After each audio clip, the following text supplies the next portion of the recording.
बलूचिस्तान में पुरजोर एहतजाज और फिर पुलिस की कार्रवाई।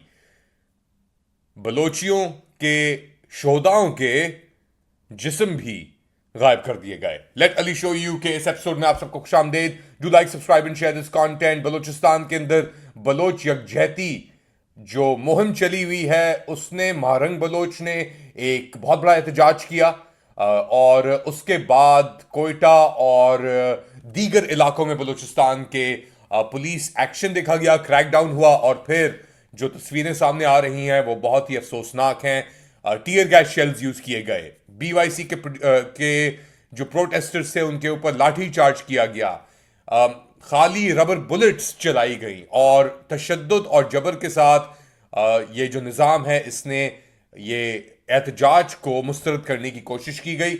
और अब जो रिपोर्ट्स आ रही हैं कि जी कैजुअल्टीज भी हुई हैं।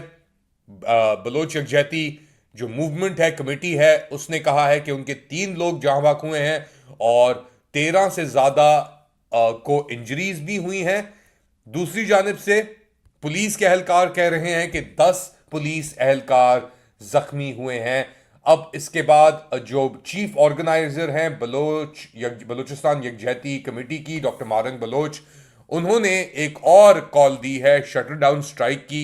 और वो क्या कह रही हैं कि इसके बाद अब गुंजाइश बेसिकली एक और लहर पे लहरें, ये वेव्स पे वेव्स से चल रही हैं बलूचिस्तान में कि आप यूनिवर्सिटी से प्रोफेसर्स को उठा रहे हैं, आप वीलॉगर्स को, जर्नलिस्ट को उठा रहे हैं, आप आम शहरियों को उठा रहे हैं। अब इस माइंडसेट से आप उठा रहे हैं कि ये सब दहशतगर्द हैं, ये सब दहशतगर्द तंजीम के साथ, बीएलए के साथ इन्वॉल्व हैं। अच्छा, बलूचिस्तान लिबरेशन आर्मी एक दहशतगर्द तंजीम है। इसके ऊपर भी मैं एक शो करूंगा बहुत डिटेल्ड, क्योंकि जो भी ग्रुप, अब आप हिमायत भी कर सकते हैं दहशतगर्द ग्रुप्स की, नहीं भी कर सकते।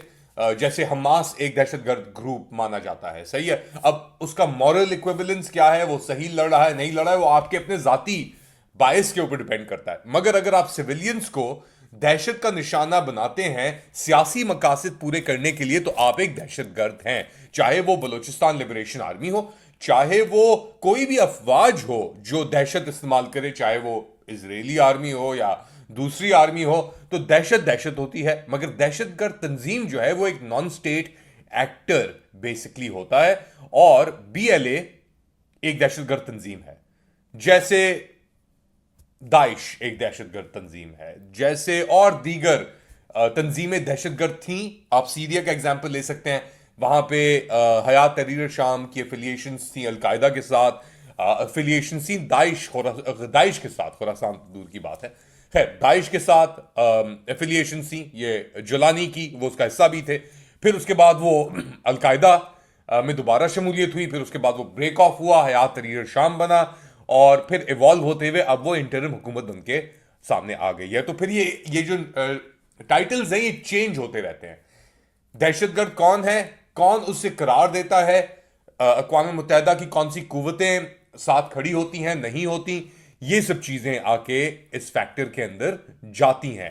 मगर गोइंग बैक टू बलूचिस्तान के अंदर क्या हो रहा है और सिचुएशन किस तरीके से वहां पे डिवॉल्व हो रही है। एक हमने लहर देखी दहशतगर्दी की, उसके बाद प्रेशर हमने देखा बलोच जो नॉन वायलेंट, एटलीस्ट बज़ाहिर तौर पे बलूचिस्तान यकजहती कमेटी, उसके जो अहलकार हैं उनके ऊपर, और ये फिर उन्होंने प्रोटेस्ट स्टेज किया कोयटा की सबसे जो एक अहम सड़क है सरियाब रोड, वहां पे। और उन्होंने कहा कि जी डिमांड उनकी थी कि बेबार्क बलोच जो सेंट्रल कमेटी के मेंबर थे उन्हें, उनके भाई हमाल बलोच और डॉक्टर इलियास और दीगर जो लोग पिछले दिनों के अंदर उठाए गए हैं उनको फौरन बाजियाब किया जाए और रिहा किया जाए। मगर उसके जवाब के अंदर कोयटा कमिश्नर ने और आईजीपी ने कहा कि नहीं भाई, फायरिंग करो और हटाओ ये टोपी ड्रामा तमाशा हटाओ। और उसके बाद ये आपके 3 लोग जो हैं बलूचिस्तान यकजहती कमेटी के, ये जाँ भाग हो गए।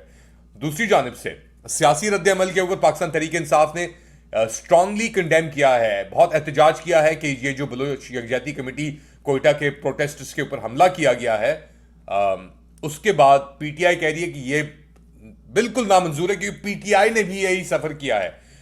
तो पीटीआई का क्या कहना है? वो कह रही है कि ये जो निज़ाम है, ये जो कठपुतली निज़ाम है और ये जबर और फसाइयत का जो निज़ाम है, ये हर मौके पर, हर कॉस्ट के ऊपर ये इक्तदार नहीं छोड़ेंगे। चाहे मुल्क टूट क्यों ना जाए, रद्द क्यों ना हो जाए, इनका सिर्फ एक मकसद है कि इक्तदार में अपने आप को जमा के रखना। और इसीलिए ये इस हद तक जा रहे हैं फसाइयत की और भरभरियत की। साथ साथ पीटीआई ने यकजहती का भी एक ऐलान किया, इजहार किया बलूचिस्तान के लोगों के साथ, और वो फैमिलीज जिनके लोग मिसिंग पर्सन्स हैं या गायब हो चुके हैं या कहाँ गए ये नहीं पता, कौन से जेलों में, कौन से तहखानों में, कौन सी कब्रों में उन्हें डाला गया ये नहीं पता।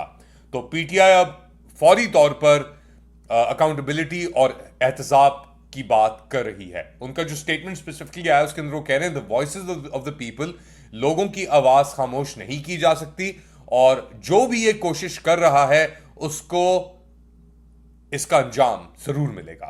पाकिस्तान तहरीक इंसाफ ने और भी दीगर जो ये दहशतगर्दी की एक लहर है, दहशतगर्दी बीएलए की और रियासत पाकिस्तान की करंट रजीम की जो दहशतगर्दी है, जो लहर चलाई हुई उसने दहशत की, और ये ऑपरेसिव टैक्टिक्स के फैमिली मेंबर्स को उठा लो, उनको दबा दो, ये कर लो, वो कर लो, इससे भाई काम नहीं चल सकता।